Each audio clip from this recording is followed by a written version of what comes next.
याद है कितने लोग हैं पिछली बार जो परमेश्वर का वचन सुना था? कितने लोग हैं? एक। ऐसे हाथ करके बताओ कौन कौन है? Very good. तो क्या था विषय पिछली बार? थोड़ा कोई भी बताएगा? पास्टर जी को छोड़ के। एक गाना गाया था आपने, बहुत अच्छा। अच्छा, और वचन क्या था?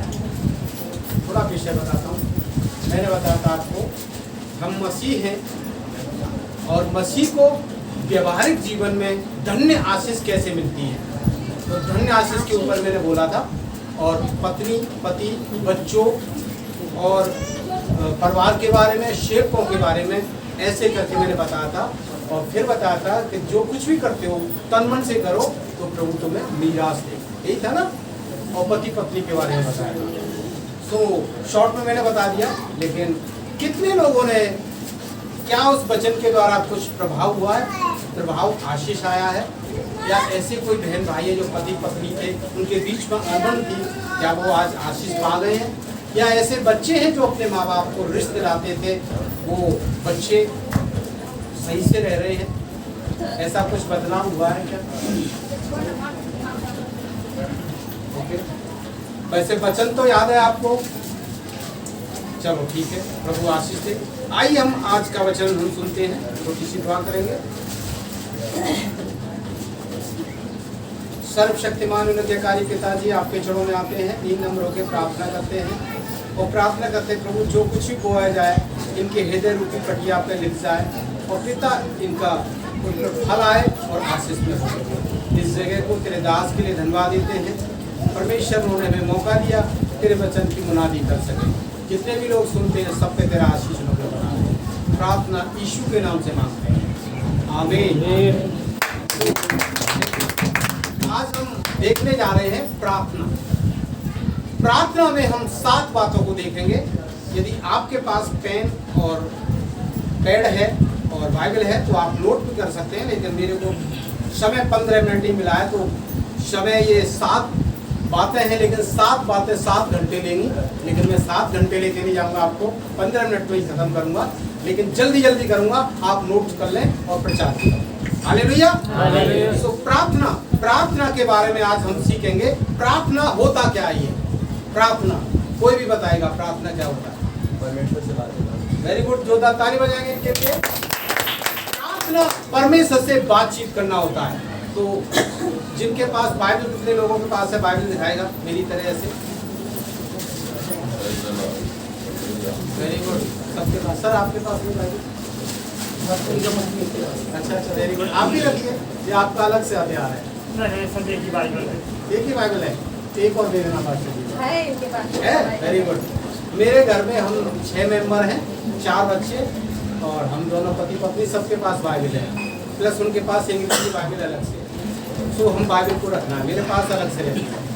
सो अभी बताया परमेश्वर से बातचीत करना, तो आप नोट्स भी कर सकते हैं। पहला तिस्सलुनीयों 5 का 17 वचन, एक जन नोट कर ले। पहला तिस्सलुनीयों 5 का 17 वचन, पहला तिस्सलुनीयों। और यहाँ पर इस प्रकार से लिखा हुआ है, निरंतर प्रार्थना में लगे रहो। निरंतर, यहाँ पर पौलुस प्रेरित यहाँ पर इस बात को कहते हैं कि निरंतर प्रार्थना में लगे रहो। निरंतर प्रार्थना में लगे रहने का मतलब है, यहाँ पर पौलुस तिस्सलुनीयों के लोगों को बताना चाहते हैं, वहाँ तिस्सलुनीयों की किताब में बताया जा रहा है कि परमेश्वर का दूसरा आगमन इस पृथ्वी पर होगा और वो आगमन मेरे और आपके लिए, प्लस जो कलीसिया सो रही है, मुर्दे सो रहे हैं, उनको जलाने के लिए, कलीसिया को लेने के लिए प्रभु यीशु मसीह आएंगे। इसलिए वहां पर पहला तिस्सलुनीयों 5 के 17 में लिखा हुआ है कि निरंतर प्रार्थना में लगे रहो। और यिर्मयाह 33:3 लिख लीजिएगा। यिर्मयाह 33:3 में इस प्रकार से लिखा हुआ है कि तू मुझसे बातें कर तो मैं तुझे गूढ़ की बातें बताऊंगा। परमेश्वर से यदि हम बातचीत करते हैं मेरे प्रियो, तो परमेश्वर हमें अलग अलग तरीके से, विभिन्न तरीके से बातों को करते हैं और बताते हैं। मैं जब प्रभु में नहीं था तो परमेश्वर ने, जो भैया ने भी वचन पढ़ा था, ये वाला वचन मुझे एक छोटे से कागज पे मिला, पढ़ा हुआ। और मैंने ये देखा और पढ़ के मैंने फेंक दिया। मुझे पता नहीं है क्या लिखा है, ये क्या खा जाएंगे, धन मत इकट्ठा करो, क्या मत करो। और मैं उस टाइम पर मैं तैयारी कर रहा था CPMT की, MBBS डॉक्टर बनने की। लेकिन मैंने बोला मुझे तो डॉक्टर बनना, पैसा कमाना, मैं क्यों इसके चक्कर में पड़ूं, मुझे तो धन कमाना है, अच्छे से रहूँगा। लेकिन वो वचन को मैंने करके फेंक दिया। लेकिन वही वचन मुझको 6-7 साल बाद मिला और उसके बाद में प्रभु ने मुझे अपरंपार धन दे दिया, जो आज आपके सामने है पूरा। आमीन। परमेश्वर का वचन वो वचन है परमेश्वर का वचन।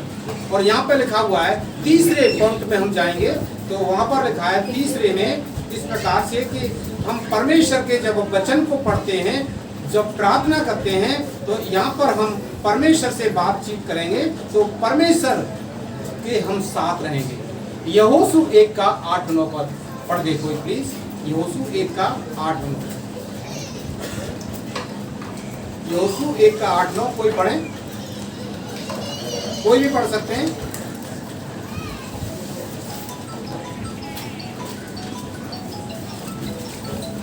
और एक जन निकाल लो भजन संहिता 115 उसका 11 वचन से।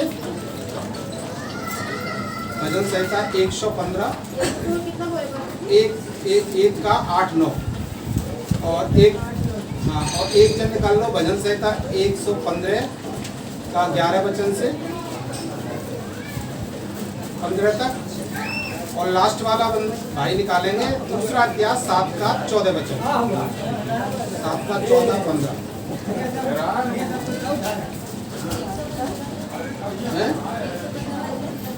11 से अपना अपना निकाल लीजिएगा। और जब मैं जैसे बोलूंगा फटाफट पढ़ते जाइए, जो कि मेरा समय बचा जा रहा है, इसलिए मैं अपने समय में छोड़ूंगा। तो निकाल लिया आप लोगों ने, स्टार्ट करेंगे। पहले पढ़िएगा यहोशू 1 का 8-9। जब हम प्रार्थना करते हैं, जब हम बातचीत करते हैं परमेश्वर से मेरे प्रियो, उसके बाद हमें क्या होता है, जब परमेश्वर हमें विभिन्न तरीके की बातें बताता है, लेकिन जिस प्रकार से हमें कोई बीमारी होती है, उस बीमारी को डॉक्टर साहब ठीक करते हैं तो उसमें कुछ परहेज बताते हैं। इसी प्रकार से यहाँ पर यहोशू इस्राएली लोगों से कुछ बातें करना चाह रहा है। वो क्या करना चाहता है, पढ़िएगा। हाँ, यस। व्यवस्था की यह पुस्तक तेरे चित्त से कभी ना उतरने पाए, तेरे चित्त से कभी भी ना उतरने पाए। हाँ, इसी में दिन रात ध्यान दिए रहना, इसी में दिन रात ध्यान लगाए रहना, इसीलिए जो कुछ उसमें लिखा है उसके अनुसार करने की तू चौकसी करे, क्योंकि ऐसा ही करने से तेरे सब काम सफल होंगे। आमीन। तो मेरे प्रियो, यहाँ पर लिखा हुआ है व्यवस्था की पुस्तक। जब हम उत्पत्ति, निर्गमन, गिनती, व्यवस्था वर्णना, ले व्यवस्था, इस प्रकार से हम 5 किताबों को पढ़ते हैं, वहाँ पंचग्रंथ बोलते हैं इसको। जब थियोलॉजी करते हैं तो यहाँ सिखाया जाता है पंचग्रंथ बोलते हैं। और पंचग्रंथ में इस प्रकार से लिखा हुआ है व्यवस्था के बारे में, यानी कानून के बारे में। ये कानून परमेश्वर ने क्यों बनाई? कानून इसलिए बनाई, जब उस पर उस बात को कहा गया, उसको नहीं माना, तब परमेश्वर ने कानून बना दिया। जैसे आज हमारी सरकार भी बनाती है, जब हम कानून को तोड़ते हैं, कानून नहीं मानते हैं, तो हमको पनिशमेंट करते हैं या हम पर दंड देना शुरू कर देते हैं या सजा देते हैं। इसी प्रकार से परमेश्वर ने इस्राएल लोगों को बियाबान जंगल में छोड़ा, वहाँ पर निकालने के लिए मूसा को तैयार किया। मूसा के द्वारा उसको सारी बातें बताई गई, लेकिन इस्राएलियों ने नहीं माना। उसके बाद परमेश्वर ने 10 आज्ञाओं को और व्यवस्था को बना दिया। यहाँ पर यहोशू जब मूसा ने सारे कार्य को किया, उसके बाद मूसा के बाद यहोशू को काम दे दिया। और यहोशू को भी ये इस्राएलियों के द्वारा इस वचन से सिखाना चाह रहा है कि ये व्यवस्था की पुस्तक तेरे चित्त से कभी ना उतर नहीं पाए। मेरे प्रियो, यहाँ पर ये परमेश्वर का वचन मेरे और आपके जीवन से, जैसे मैंने व्यवहारिक जीवन के बारे में पिछले समय में सेशन में मैंने आपको बताया था, आज भी मैं बताना चाहता हूँ कि मसीह के जीवन में, पास्टर के जीवन में, पास्टर की पत्नी के जीवन में, पास्टर के बच्चों के जीवन में, पास्टर के शिक्षकों के जीवन में कोई भी हो, एनी भी हो, ये व्यवस्था की उस तरफ उसके चित्त से कभी ना उतर नहीं पाए। यदि आपके चित्त से या मेरे चित्त से या किसी भी के चित्त से जो परमेश्वर पर विश्वास करता है, वचन पर, अगर उसके चित्त से परमेश्वर के चित्त से चित्त लगा रहेगा तो आप उसमें सफल होंगे। वचन संहिता 1 में लिखा हुआ है, क्या ही धन्य है वो ठट्टा करने वालों की मंडली में नहीं बैठते हैं, न उनकी बातों पर विश्वास करते हैं। वो तो परमेश्वर की व्यवस्था और कानून में ध्यान लगाए रहते हैं। वो उस वृक्ष के समान होते हैं जो फलते और फूलते रहते हैं और वो प्रभावशाली होते हैं। मेरे प्रियो, जिस प्रकार से जो पौधा एक पानी के किनारे लगाया जाता है वो फलता फूलता है, वैसे ही पवित्र आत्मा और वचन आपको फल फूल फुलाता सकता है, आपको आशीष दे सकता है, आपको ढेरों ढेर आशीष देकर आपको फलवंत कर सकता है। अगली बात हम देखेंगे भजन संहिता 115 को, प्लीज पढ़िए 11 से। हे यहोवा के डरवैयो, यहोवा पर भरोसा रखो। हे यहोवा के डरवैयो, यहाँ पर यहोवा के डरवैयों को उनकी बात कर रहा है दाऊद राजा कि यहोवा के डरवैया कौन होते हैं। यहोवा के डरवैया वो होते हैं जो परमेश्वर से बातचीत करते हैं, परमेश्वर से प्रार्थना करते हैं। एक पास्टर का, एक विश्वासी का ये जीवन होता है कि परमेश्वर के वचन में लिपटे रहना, चित्त लगाए रहना, प्रार्थना करते रहना, उपवास प्रार्थना करना, परमेश्वर के नित्य रोज परमेश्वर के वचन से बातें करना। वो कह रहा है, हे यहोवा के डरवैयो, हाँ, यहोवा पर भरोसा रखो। किस पर भरोसा रखो? यहोवा। पास्टर राकेश वर्मा जी पे, सही है? किस पर भरोसा करना है? पास्टर सुरेश जी पे, परमेश्वर पे। हे यहोवा के डरवैयो, क्या लिखा है? यहोवा पर भरोसा रखो। क्यों भरोसा रखो? इसलिए रखो क्योंकि तुम परमेश्वर से बातें करते हो, परमेश्वर के वचन को पढ़ते हो, परमेश्वर की आज्ञाकारिता में चलते हो, परमेश्वर के बेटा बेटी हो, तुम परमेश्वर के चुने हुए वंश हो, राजपद अधिकारी हो, तुम पृथ्वी के नमक हो, तुम पृथ्वी की ज्योति हो। इसलिए मेरे प्रियो, परमेश्वर का वचन कहता है, हे परमेश्वर के डरवैयो, मुझ पर भरोसा रखो। आगे क्या कहना जा रहा है वचन? तेरा सहायक और ढाल वही है। तेरा सहायक और ढाल वही है। कौन है? प्रभु यीशु मसीह। मेरे प्रियो, यदि परमेश्वर के वचन से बात करेंगे, प्रार्थना करेंगे, तो आपकी ढाल वही है। चाहे आपके जीवन में बीमारी आ जाए, चाहे आपके जीवन में गरीबी आ जाए, चाहे बंधन हो, चाहे पति पत्नी का बंधन हो, चाहे अनबन हो। एक बहन थी फिरोजाबाद डिस्ट्रिक्ट में, एक उसके पति थे और वो दोनों में अनबन हो गई। 5 साल से वो अलग रह रहे थे। मैं उनके गांव में गया, यादव जाति से थे वो, और देखा तो वो मक्के के खेत पर खेतों को कौवों को बिड़ा रहे थे। उसकी पत्नी घर पर रो रही थी। मैंने कहा क्या हो गया सिस्टर? मेरे पति तो रो रहे हैं। क्या कहते हैं कि प्रभु को छोड़ दे तो मैं आऊँगा खेत से। मैंने बोला ठीक है, हम उनको लेके तुम यहीं रहो। मैं गया खेत पर, मैंने बातचीत करी, उनको समझाया। उसके बाद मैंने प्रभु यीशु मसीह के नाम से उन्हें समझाया, वचन से समझाया और बताया वचन से व्यवहारिक जीवन के लिए कि हे पतियों, अपनी पत्नी से ऐसे प्रेम करो जैसे अपने शरीर से करते हो।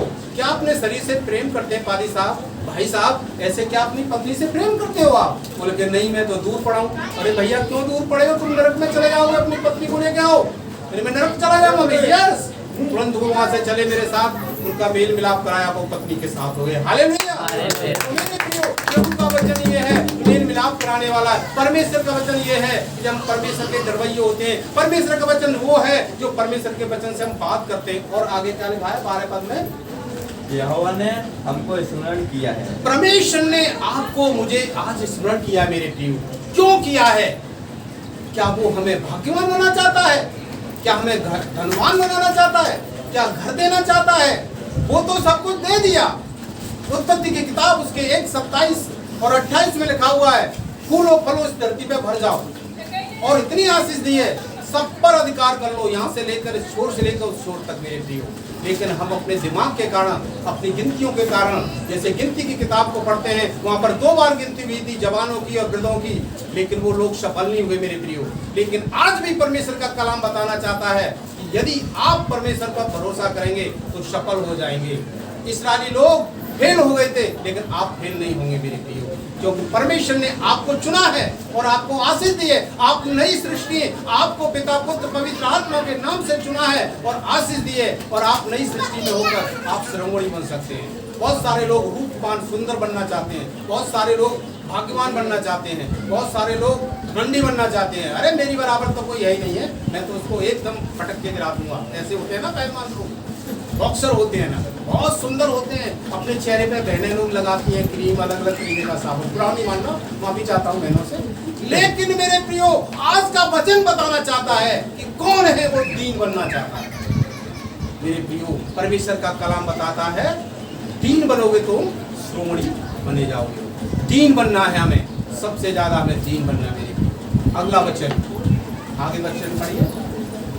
वह आशीष देगा। हाँ, अगला वचन। और वह इजराइल के घराने को आशीष देगा। यस। वह हारून को घराने का आशीष देगा। और क्या छोटा क्या बड़ा, हाँ। जितने यहोवा के डरवैयों हैं वह उन्हें आशीष देगा। मेरे प्रियो, आज परमेश्वर का कलाम आपसे मुझसे बात करना चाहता है। क्या छोटे क्या बड़े, क्या पास्टर राकेश, क्या सिस्टर, क्या पास्टर सतीश, क्या पास्टर सुरेश, क्या भाई बजरंगी लाल जी या और बहनें, सबको प्रभु आशीष देना चाहता है।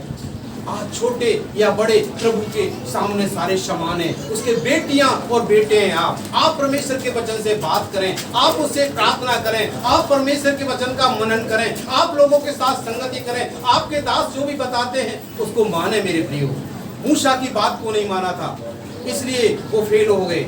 योशू की बात को नहीं माना, फेल हो गए। लेकिन जितने लोगों ने परमेश्वर की बात को माना वो आशीष में हो गए। अब्राहम ने बात मानी, वो आशीष पा गया। दानियल ने बात को माना, वो आशीष पा गया। यहोशू ने बात मानी, वो आशीष पा गया। इस प्रकार से मरियम ने वही बात मानी, वो आशीष हो गई। उसके भाई कहाँ पड़ा हुआ था? वो क्या कहा उसने? कुड़कुड़ा रही थी, लेकिन उसने कहा चिंता न कर, तू क्यों ऐसी बात करती है? उसने कहा ए लाजर निकल बाहर आ जा, और बाहर आ गया। मेरे प्रियो, आज भी परमेश्वर का वचन आपसे बात करना चाहता है कि आपको दाएं बाएं नहीं जाना है, आप परमेश्वर आपको आशीष दें। एक वचन दूसरा इतिहास 7:14, 14-15।